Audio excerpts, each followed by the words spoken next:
Pessoal, nessa videoaula são apresentados alguns exemplos de exercícios em que a gente precisa das relações de Haar para resolver. Então, exemplo 1.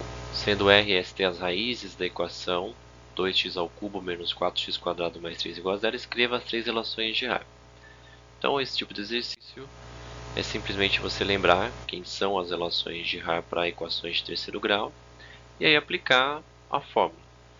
A soma das raízes então é menos b sobre a, então seria menos 4 sobre 2, o que vai dar 2. A segunda relação, que é a soma do produto 2 a 2, é c sobre a. Observa que o c aqui seria quem multiplica o x numa equação de terceiro grau. Então é 0.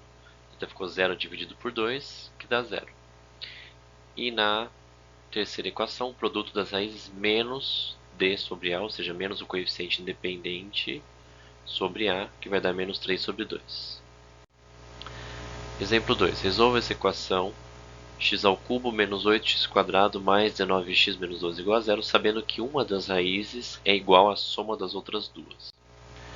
Então, se a gente começar genericamente chamando as raízes de R1, R2 e R3, a gente pode escrever as três relações de Haar para essa equação. Então, quem é a relação da soma, do produto 2 a 2 e do produto das três raízes. O enunciado ele me dá a informação de que uma das raízes ela é igual à soma das outras duas. Aqui tanto faz se eu falar que R1 é igual a R2 mais R3, ou se eu falasse que R2 é igual a R1 mais R3, porque são nomes genéricos. A gente não sabe quem é R1, R2 e R3. Então aqui, por exemplo, eu coloquei que o R1 é igual a R2 mais R3.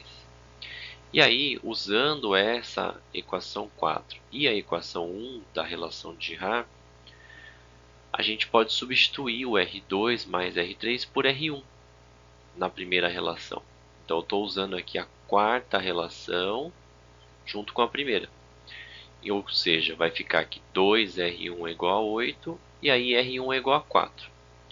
Uma vez que você descobriu uma raiz numa equação de terceiro grau, você pode, por exemplo, fazer a divisão desse polinômio, né, por x menos 4, já que 4 é raiz. Então aqui eu optei por fazer o Breuil-Ruffini, e aí o resto tinha que dar zero, porque a gente chegou à conclusão que 4 é uma raiz, e as demais raízes elas seguem do quociente, né, dessa divisão, ou seja, da equação x² menos 4x mais 3 igual a 0, que tem como raízes 1 e 3. E aí nós determinamos então o conjunto de solução dessa equação. Exemplo 3. Resolva a equação 4x³ menos 13x² menos 13x mais 4 igual a 0, sabendo que duas de suas raízes são números inversos. Cuidado com a ideia de inverso e oposto, né? Inverso é, por exemplo, 5 e 1/5, menos 7 e menos 1 sobre 7. Isso são números inversos. Opostos são números que um é positivo, outro é negativo. Então, por exemplo, menos 3 e 3, menos raiz de 5 e mais raiz de 5. Tá?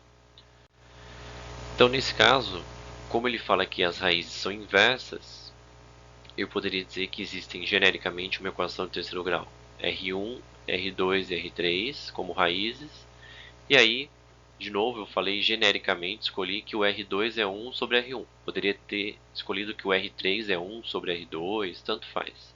O importante é escolher duas de modo que sejam números inversos. De novo, se a gente escrever as relações de Haar para equações de terceiro grau, nós temos essas três equações que estão aqui. Aí, se a gente pegar essa informação de que o R2 é 1 sobre R1, junto com a equação 4, o que é que a gente vai ter? Que a equação 4 diz para mim que o produto das três raízes é menos 1.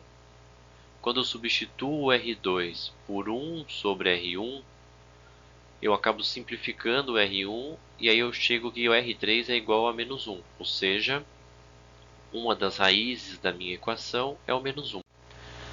E aí, de novo, se eu tenho uma raiz numa equação de terceiro grau, né, eu posso dividir então o polinômio por x mais 1, já que menos 1 é a raiz. eu vou obter como quociente uma equação de segundo grau, que quando eu resolvo essa equação, eu encontro as outras duas raízes que eu estava procurando. Então, o conjunto de solução é formado por menos 1, 1/4 e 4 nesse caso. Exemplo 4. Resolva a equação x² menos 9x² mais 26x menos 24 igual a zero, sabendo que suas raízes estão em progressão aritmética. Então lembra o seguinte: se eu chamar t1, t2 e t3 como sendo as raízes dessa equação, a gente pode escrever essas três raízes, já que elas estão em progressão aritmética, da seguinte maneira. Eu fixo o termo do meio, t2, e aí eu escrevo o anterior como sendo o t2 menos a razão, e o seguinte como sendo o t2 mais a razão, né? O R é a razão da PA. Toda vez que você tem três termos consecutivos de uma PA, você pode fazer isso. Fixa o termo do meio, o anterior é ele menos a razão, o seguinte é ele mais a razão. Essa lógica ela é bem interessante pelo seguinte, porque a gente escreveu quem é o T1, T2 e T3, estão ambos em função de T2 e da razão. Quando a gente escreve as relações de Haar para essa equação de terceiro grau, se a gente usar a relação 2 e a relação 1, o que a gente pode dizer? A primeira relação de Haar diz para mim que a soma das raízes, nesse caso, está dando 9, que é o menos b sobre a. Quando eu substituo o T1 por T2 menos R, o T2 pelo próprio T2 e o T3 por T2 mais R, observa que o R cancela. E aí então a gente chega que 3T2 é igual a 9, então T2 é igual a 3. E daí a gente descobriu uma das raízes de uma equação de terceiro grau. De novo, a gente pode então afirmar que esse polinômio ele é divisível por x menos 3. Quando a gente faz essa divisão, o resto vai dar zero. E o quociente dessa divisão vai dar a expressão x² menos 6x mais 8, que resolvendo a gente tem 2 e 4 como soluções. E aí a gente consegue escrever o conjunto de solução é 2, 3 e 4. Então aqui a gente consegue observar que de fato são três números que estão em PA.